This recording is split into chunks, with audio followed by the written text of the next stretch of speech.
Uh-huh. Hey, speaking of HotShots, thanks to all who came out to the HotShots pre-party, the Pointfest pre-party, the HotShots in St. Charles. Great to see you guys. Good time. You were Miss Lern. Oh, that's nice. People asking about you. You didn't take the cardboard cutout for HotShots? I forgot. In the office you forgot? I forgot it. Wow. Thanks a lot, buddy. Thanks a lot. I was going to bring the cutout. I forgot. It's okay. I pretended to be you. Did you? Nobody bought it, though. They know I don't got blue eyes. Somebody was like, you look a lot different in person. I go, well, I am Lern. That's the craziest thing about this. Yeah, it was you know, a lot of smiling faces out there ready to party. Good. At Pointfest. How are the bands? Tell me everything. I missed everything. Pointfest itself, first of all, they would call Saturday a Chamber of Commerce Day. Like if it was the Maryland Heights Chamber of Commerce, were to like, here's a postcard. Right. If you're trying to Maryland advertise Heights for people to come here. The day was gorgeous. That was the day. Wow. Now, it was the most beautiful day. You want a nitpick? I could say, hey, give me 5 degrees cooler, but it's fine. You needed a layer less. It's fine. It's fine. It's fine. Yeah. Gorgeous day. A couple of wispy little clouds in the sky. That's it. Sun shining. Beautiful. Everybody seemed to be in a great mood. We arrived. What time did we get there, Rafe? About 2 o'clock? 2:15? Yeah. We probably we went a little over at HotShots because there were so many folks. And then we probably around 2-ish, yeah. Yeah, around 2:15. The side stages were already in full swing. We got there in time to see the Japanese band. Band-Maid. Band-Maid. They were at Sonic Temple, too. Band-Maid, that's it. Yeah. So it was 4 Japanese women wearing maid outfits. Yes. That's their gimmick. That's the band. Mm-hmm. And they play like metal music. Yeah. They're incredible. Yeah. Yeah, they were good. That's cool. They were good. I know, you know, a lot of people were like, I got to go see Band-Maid. And they played right before Greek Fire. And I thought they were good. I stood on the side and watched them. And it was great as they were. Were you standing next to me when they were walking off the stage? Yeah. They were awesome, dude. And as they were walking off the stage, like I was waiting for them down at the bottom of the stairs. And I was clapping. And then, oh, thank you. And then bow. And then the next one would come, oh, thank you. And then bow. You were bowing or they were? They were. Oh, that's nice. That's cool. I was like, hey, great job. And then, oh, thank you. And then they bow. Were they young? Like how? Yeah. I can. Are they like baby metal? Like they're young ladies? Yeah. That's cool. Yeah, early 20s. Early 20s. But they ripped. Yeah. The good news is they did hire me to start doing their intros on their tours. Oh, so good. I'll be doing that. Oh, that's right. You did their intro. I crushed it, man. How'd that go? I said, hola! You know, I was trying to fit in with the Japanese culture. And no. It was good, man. Why didn't you say konnichiwa, bitches? Oh. Which is what they wanted you to say. I should have said that. And I apologize. But I got the gig, you know, so I'll be out on the road for a while. Oh. Good for you, man. Yeah. That's why he brought his rolling suitcase with him. This is his, This is the last this is show. his resignation. I'm going to be Band-Maid's official Announcer. Official guy who brings them on stage. The stage intro. Stage intro guy. It's a skill, and I'm pleased to do it. Wow. Yeah, they had a nice crowd in front of them, and people were they singing in English or they singing in or like a mixture of Japanese and English? I wasn't really sure. I think it's mostly Japanese. Yeah. That's cool. Yeah, they were good. And then Greek Fire, Moon's band went on next. So Momma Moon made a stage presence. Momma Moon Yeah, she ripped it. She was up there. Yeah, she was dude, Momma excited. Moon played guitar on one of the songs. And just That was actually shredded. her playing the anthem. We said it was Ingwe, but it was Momma Moon at a Grizzlies game. Yeah, it was great. Crowd was incredible. It really it worked out well. Although we ran out of time. Cut 3 songs and something happened for the first time ever. What happened? We did not play Top of the World. What? Of all Why not? things. Why didn't you go straight to that? Well, there was a couple things. A couple things happened, and one of our dear friends decided to pass out just right there, and it freaked me out so much. I was like, "Oh my gosh, I got to make sure she's all right," and she was totally fine. Thank goodness. Like it was one of those like, I'm just going to take a 15-second rest, but I thought like, oh no, bump on the head or something like that. Oh, she popped up. As soon as she popped up, I felt better. And I was like, oh, okay, cool.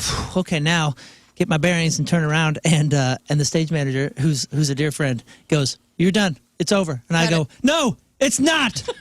Yeah, and he played one more. So I saw that. And I had to make this like instantaneous decision. She knows who Dustin. Yes. Yeah, Dustin was the stage manager. And he goes, "You're done." And I go, here. "No." I argued with him. You said, "No, I'm not." And I said, "No, I'm not. I'm doing another song." And I don't know why, but I just didn't. I didn't know where I was. Wait, so what was the last song you played? We did "Dreamy" and "Deja Vu," which is my favorite. But yeah, that was the first time, and it was at the end. I go, "Oh man, we didn't play Top of the World for the first time in 10 years." Now, as an artist, do you feel like, oh no, the audience was disappointed because they didn't get the song that they probably really wanted to sing along to? I don't know. I don't know. But the crowd was so. It was one of those. I have no idea what happened in the show. It was just such a blur. Yeah, good thing we got this guy singing Top of the World. It was. Here I am, living a dream that I can hold. Here I am on my own. Top of the world and top of it all. That should satiate the crowd. Yeah. That's what people are listening to as they left for the night. You know, like people. No, crank it and just jam. it just was one of those shows, and not. I don't think it was just for our band. I think it was for Bad Flower, for Bad Omens, for Band-Maid, for everybody. Where the crowd was just in such. It was just such a good day. And such a a positive thing. How were you able to wear a jacket? Everybody for the was first songs, by the way. Everybody was so high energy and like the right energy that we did a whole set, and I don't remember anything that happened. It was just like perfect. I can't. The jacket, I'm glad you bring it up because there's a photo of Moon where somebody security was holding the back of your jacket. And I had the same thought, whereas I'm like, man, you look hot. You look like you got I didn't too even much know what on the first up there. couple songs were because I just couldn't get over you wearing a jacket. That's what everyone on stage was saying. They're all wondering how the heck. How are you wearing a jacket? It's 80 degrees out Right. and Has on to the concrete. sweat It was nice and breezy through the out there. white tee. It was nice and breezy out there. It's all part of the presentation. Premeditated. I knew what you were doing. But it was just I a. had to sweat through that white tee so they could see a little bit of the bod underneath. I get took it, it off, did a backflip, took it off, and then the crowd's like, "Oh, I can see them right now." Well, I was standing next to Rafe when you did a backflip off the drum riser, and I know you and I both had the same thought: was if we tried that, how quick we'd be in the hospital. Yeah. Yeah. Shut the whole show down. And I was like, how mad would he be if I just practiced a double backflip all week? Right after he did it, I climbed up on the speakers and did a double backflip That'd out been to the awesome. audience. You'd have been like, "Whoa!" It was just a perfect scene. Obviously, like I said, I got freaked out when she went down, but I was so relieved when she was up and she was fine. Everything was great. It was so nice to see all the familiar faces. We haven't played in a couple years, so it was beautiful. But again, and I'll say this, Lern, like you missed out because from the crews to the other bands to everybody was just in such a delightful mood. It was just Love that for everybody. a freaking perfect concert. Another highlight of the Greek Fire set was your bassist Mark spilling water all over his equipment Hey man, it happens. and panicking. Oh It yeah. happens. And yelling for one of the tech guys to help him. So I forget what song you guys were playing, but he's got a rag in one hand and he's playing bass with the other hand, still keeping up with the song. Oh my goodness, It's amazing. I missed that. Oh, he spilled water all over his gear. Oh, God bless Mark. All over his gear. Did you see that, Rafe? Oh yeah, I saw. I knew that. I know that Victor dude that was working backstage, and I could see him like feverishly trying to get it clean. Vic got to play drums with us. Yeah, it was cool. He's great. Man, it was just a perfect day. But it did bring out perfect Momma concert. Moon. That's what caused her to go out. She went to go pick up the bottle, then Moon saw her, and I brought her up. She made a presentation. Crowd got to see her. She was all over the point social media and Your mom's got the same concert uniform. I think every year she wears the same concert outfit. uniform. It's been her uniform since the 70s. Every day For life. Like the every day. white and blue striped shirt. Any of those like striped shirts. Those shirts are older than me, and I'm not kidding. And whenever I see your mom at Point Fest, she's wearing that. That's her outfit. That's Yeah. her Point Fest outfit. Yeah, and she had it on the whole weekend. Took her Glimpse into my future. took her out to a big birthday celebration yesterday. It was incredible. Oh yeah, her 80th birthday. Yeah, Wow. Moon announced that Momma Moon's 80th birthday is coming up. Crowd went crazy. So cute. I brought Polo on stage to introduce you guys. Mm-hmm. He had a very nice reception. He's going to be coming by later. later on this morning. Yeah, she had a heck of a weekend because yesterday we went to the Cardinals game and sat in the green seats for the first time ever. Whoa. My mother has watched every inning of Cardinals baseball since before I was alive and has never sat in the green seats. And Polo and Selena and the Spanish broadcast team was able to get us in green seats. That's cool. And Momma Moon had the greatest weekend of her life. From Pointfest, and people were recognizing her at the ball game too. So shout out to everybody, and Caitlin and our whole our staff there at the green seats. They were all going, "Mama, are you Momma Moon? Like you're having a heck of a weekend." Probably more famous than half the players on the field. It was amazing. It was amazing. Green seats, huh? I never sat in the green seats, Dude. I hadn't either. They're awesome. What an experience! Did you get to go Holy do the crap. thing underneath, like the little buffet dinner? Yeah, you walk right in. There's a buffet. Dude, the it's a food whole different thing going on down The there. food is incredible. You know what's funny is I'm posting a video later today of my mom. My mom actually sat down and goes, "So this is how the other half lives." Yep. Is it like the Champions Club, like that kind of style, like that buffet? Dude, Better. Get this. Better. Get this. Do you want me to tell a story? So Yeah, give me the rundown. So we park, and I'm like, oh, I think we're going to park over here. We need to go into this entrance. I think that'll be the best way to get in. We go in, we scan our tickets. They give us a free shirt, and all of a sudden, 4 steps later, they're scanning our tickets for the Cardinals Club, and we're in air conditioning. And then we go down a couple stairs, and we're being seated for the buffet. And the buffet is incredible. The freaking cheese ravioli was so good. They had cheese ravioli? Everything, dude. It was Salmon. so good. So we sit Man. there. The staff is amazing. They're pleasant. They know what they're doing. Like, everybody's just happy. It's, it's like you're away Cardinals from land. the riffraff. Am I Yes. right, guys? Dude, that's the crazy thing. I thought, we didn't even have to walk through Busch Stadium. We're not walking anywhere. We've already sat down, and now we're eating already. Oh, yeah. So we're now eating, and then I was like, well, you want to go to the seats? We'll have to go find our seats. And we go, I don't know, 10 yards, and then I go, I feel like I'm in like a dugout or something. I go, so, we're here, section 7 or something. He goes, oh, yeah, just right through there. Boop, pop up, there's home plate, here's our seats. Holy crud. Yeah, you're right there. Can we see on TV? And then, I don't know. And then they go, here's the menu for out here. Oh. Yeah. Because you don't need to go back in there. We'll bring you anything. Oh, so And I I don't- want more cheese ravioli? Oh, well, Different menu? Different menu. Different menu. But And- different than everyone else in the stadium's Yeah. getting. Oh, to. like brisket sandwiches. Oh, you want some ice brisket cream? sandwich. Here's some Nestle's dibs or whatever. Macaroons? Dibs. Anyone? Everything. Oh, Yes. you would like a fruit cup? Here's another fruit cup. I mean, All free. Yeah, included. Wow. With your seat? included. What? Wow. Included. Included in the price of your seat. This is aggravating me even more because of my Sonic Temple It experience. was the Back to you. greatest. Oh, do you want to make yourself sick on Nestle nibs? Yes, Yeah, I yeah, yeah. do. Dibs. Well, you paid the money, so you can. Because you're in the green seats now, baby. Dude, It is wild, dude. They were so good. The one time I sat in the green seats, also a gift, a friend. I could have never afforded it. But he's like, we're sitting in the green seats today. So I took a carriage ride by myself to the stadium. In a That's horse. Yeah, dude, that's how I ran. I made him play. So ridiculous. I made him play the Oak Ridge Boys on his Bluetooth speaker all the way into the stadium and by myself. My friend's like, we're out front. Where are you? And I go, look down the street. I'm on my way. And he was playing Elvira. I just made him play it on repeat. So it was like, papa, mow, mow, giddy up. And I was just by myself in a carriage waving to people like the Prince, like my coronation. That's the best. Loved it. Here's Rafe. That's me. Explode. Exploder. Other than having somebody carry us to our seats, I mean, it was it was the easiest. Oh, I want to see. It's a different thing, dude. It, I didn't it watch was the game the yesterday. I wanna easiest, see most if we could see on incredible TV. experience. And again, from the staff and the bartenders and like everybody's just like everybody's so pro and so I don't know, man. It was the most Who perfect went with you? experience.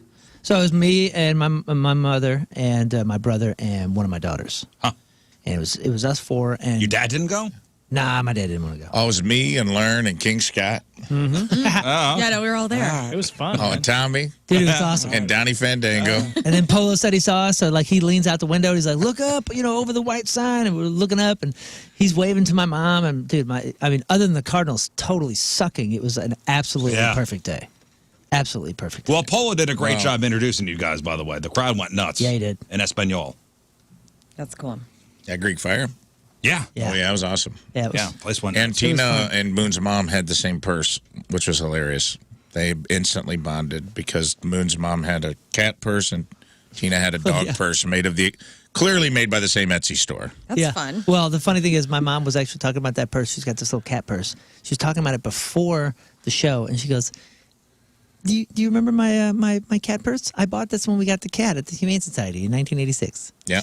She's had that since 1986, and then she goes to Pointfest, and Tina's got the same purse. That's wild. Except Got the the dog version, yeah. The dog version.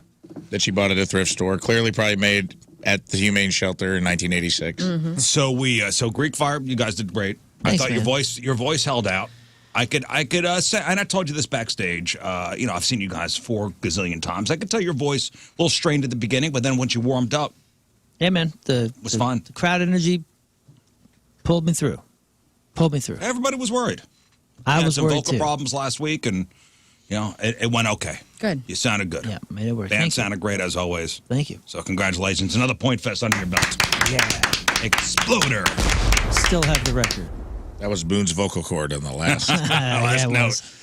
Last note. It was my knee when I landed the backflip. We were then whisked backstage via golf cart and went to. I had to interview the guy from Incubus. Yeah, it was fun. DJ Kilmore. Yeah, well, thank you to the people of Incubus for just giving us one guy, which is I hate that. Not a fan of. Okay, are you going to do the band? Cool, you get one guy. Right. And no offense to DJ Kilmore, very nice guy, but we're not going to give you the lead singer or anybody that anybody knows in the band. We're going to give you the DJ. Right. Again, the guy's been with the band for forever. the whole time, right. Nice dude. At least he did it. You know what I'm saying? Brandon Boyd probably was like, "You got to go out there. I don't want to do it today." That was probably the setup. Oh, he was not asked. Brandon Boyd was not asked. No, hell no. What? A tour manager going in there for a radio show that they're already That they're getting headlining or paid a whatever? lot of money for. Yeah, like The festival they're the least he headlining? could You think the do. tour manager's in there going, "Hey, Brandon, wake up. I need to ask don't know, you how a about- question about an interview." Nah. How about the radio stations that has played your stuff since the Science record? Yeah. I don't know. Throw them a little bone. Go out there and answer a couple questions. Which, mind you, was a thing in itself, by the way. Sure. Because so I'm going to interview this band. I think Rafe was standing there. Yeah. And they go, they want your questions. Ahead of time? They want your questions ahead of time. Wow. And I go, That's I the don't do that. worst. Yeah. I said, no, I don't do that. I'm like giving you my questions beforehand. Also, you're probably an organic interviewer, right? Like things are going to come up that are not going to be written down. That's the funniest part of this story, is what the questions he was fighting to protect were. I wasn't going to do a regular interview. What were you going to do? I was going to ask him no music questions. Yeah, that's good. He's asking him questions from our show. He About goes, look, How many third graders he could fight at once? that was the Yeah. thing he didn't want to give him in advance. Oh my gosh! By the way, I totally forgot. The other unplanned thing is the only thing that I had planned at the show, besides a set that we totally deviated from, was big listener Tyler.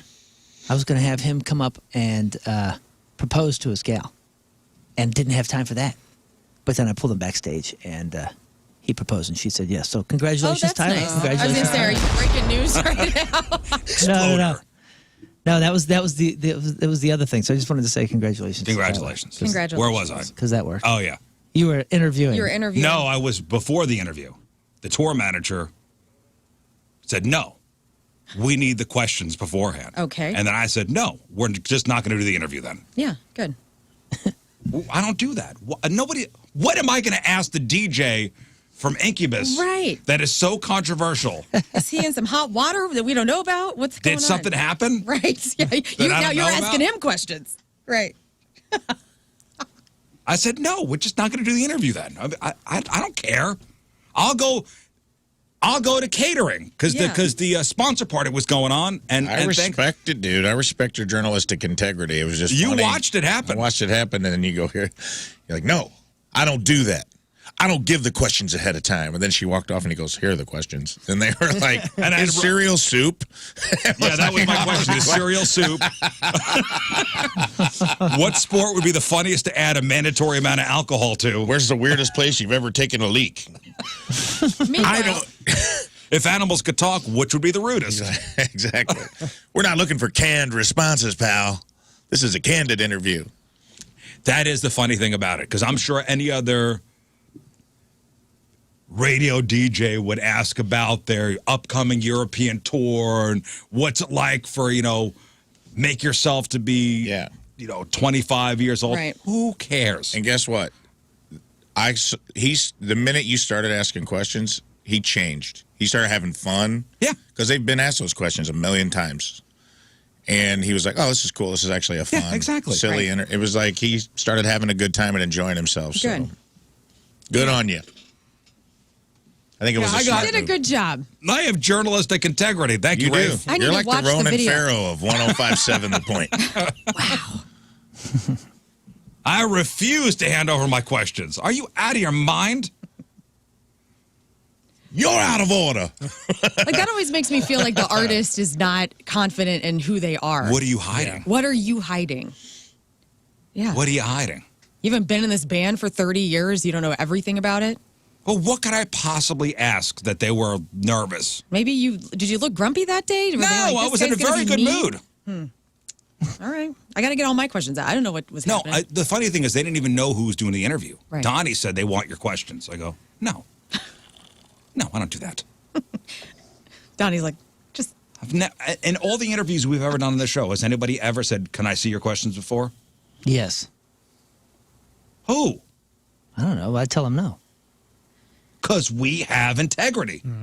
Yeah. We don't do that. But people have asked that when I've booked different things, and I'm always like, well, no, we can just skip it. Questions. Nervous guest. Yeah, then don't. Yeah, they're like, no, that's all right. I feel like I'm doing you. That's the whole thing. Yeah. That's the whole thing. They feel like they're doing us a favor. Right. We're doing you a favor. That's right.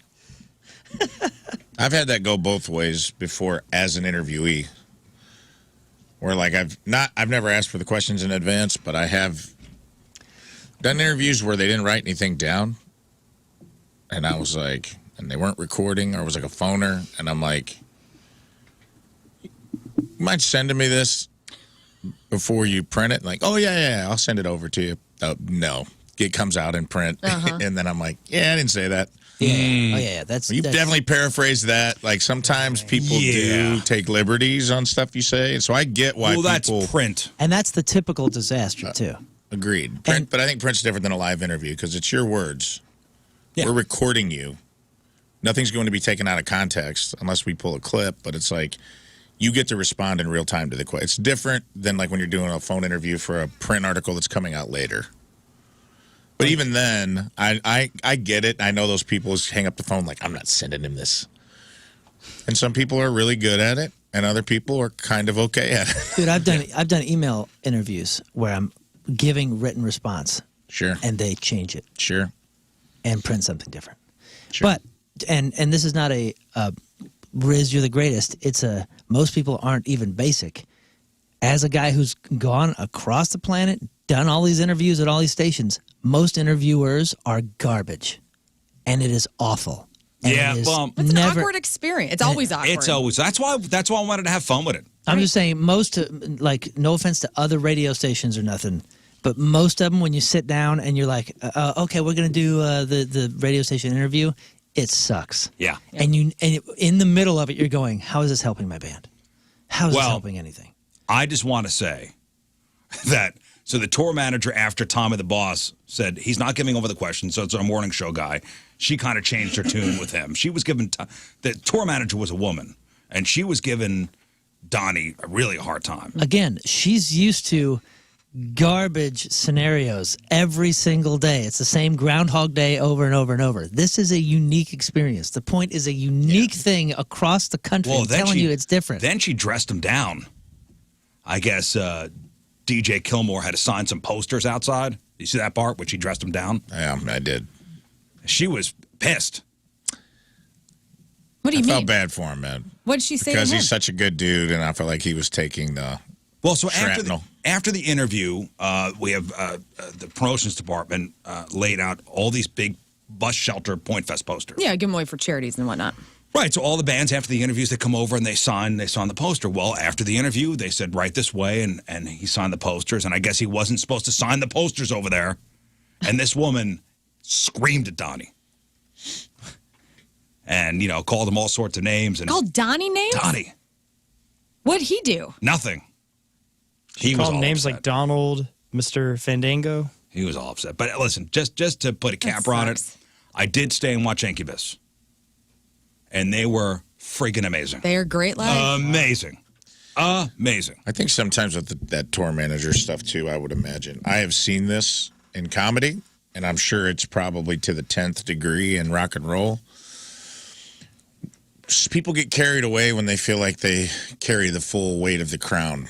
You know what I mean? Yeah. Like when you're a messenger for the royal family, you kind of, one, crap rolls downhill. You're probably getting it from them. And now it's your turn to dole it out. And also, like, you become the mouthpiece for this person you perceive as powerful. It's like you carry the weight of the full weight of And the I'm U.S. sure they're government. doing whatever they can to protect the band from sure. the mean radio people. Yeah. That's her job. Yeah, yeah. And the TM's job is to be the enemy. Yeah, and she played that up. Yep, she was. Yeah, yep, she was. She was Lannister level enemy. Yeah, that sucks. That sucks. You don't have to be like And poor Donnie.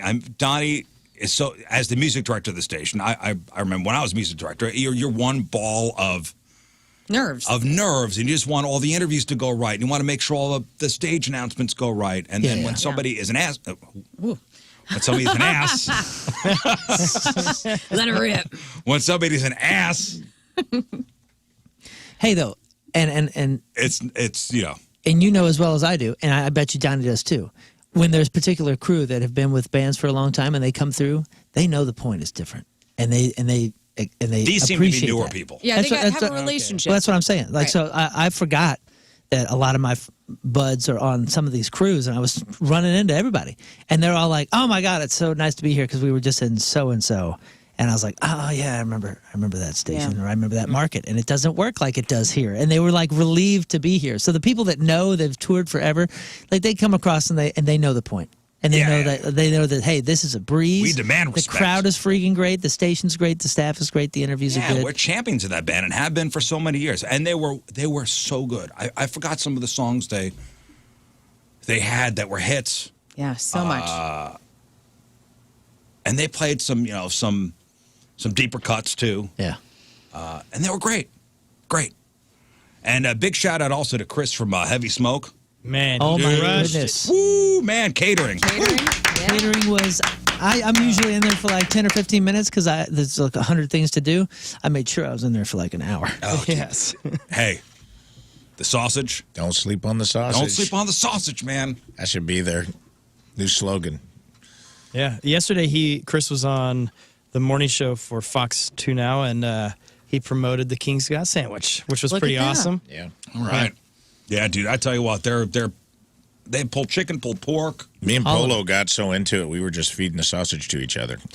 That was sweet. The We got size- lost in a moment. Well, and they didn't cut it for you guys. You just had No, one, we started, just yeah. one link, and you just started Lady on and the one Tramp in side. it? Nice. Yeah, you guys Lady and the Tramp. It I got a visual. was great. Love that, dude. Yeah, dude, they're mac and cheese too. It's, It was good. it's expert level. Lived up to the hype. You guys were hyping it up, and that was like a catered. Yeah. So Can imagine you what it's imagine like it? in the restaurant, Yep. because the catering was awesome. And the restaurant is like huge and beautiful too. It's deceivingly big. Yeah, if you could have quality when you are catering an event On the with road. mass quantity, that is something to hang your hat on. Yeah. It's hard to do. Hard to do. So, yes, to put a capper on Pointfest, A+ day, A+ show, A+ crowd, Incubus tour management. F. I'll get C-. How was Coheed? I didn't hear much about it. From Dude, they were anybody. great. I They were had to so cut great. out. Good? So great. Yeah, I they are bouncing all over the place too, and they had just. I forget where they were the night before, but they've been on this tour for a number of weeks, and I ran into Josh, the drummer, and we're catching up because, like I said, I was at the barbecue for so long. We're catching up, and then his tour manager runs out and says, "Hey man, we're starting the intro in 45 seconds." Oh no! So he goes, "They're all going to Europe tomorrow." He's like, "Oh, I gotta go," and I was like, "All right, brother," and he goes. I said, where are you after this? And he goes, oh, we get to sleep for 2 hours, and then we have to play Adjacent Fest tomorrow. So they were going back. Jason Fest? Adjacent Fest. It was like up in New York. Like I'd love the idea of a festival with all Jasons. Jasons. Yeah. So I know Incubus the next day was going to Europe. Yeah, so they were on tour together. They were going to Europe, and Cohee was playing Adjacent. So they were going straight from stage to try to sleep for 2 hours to then bounce back to New York and play on a bunch of rental gear. It was just like all over the place. But from 45 seconds in the lot, no warm up, just hanging out, to shredding that headline set.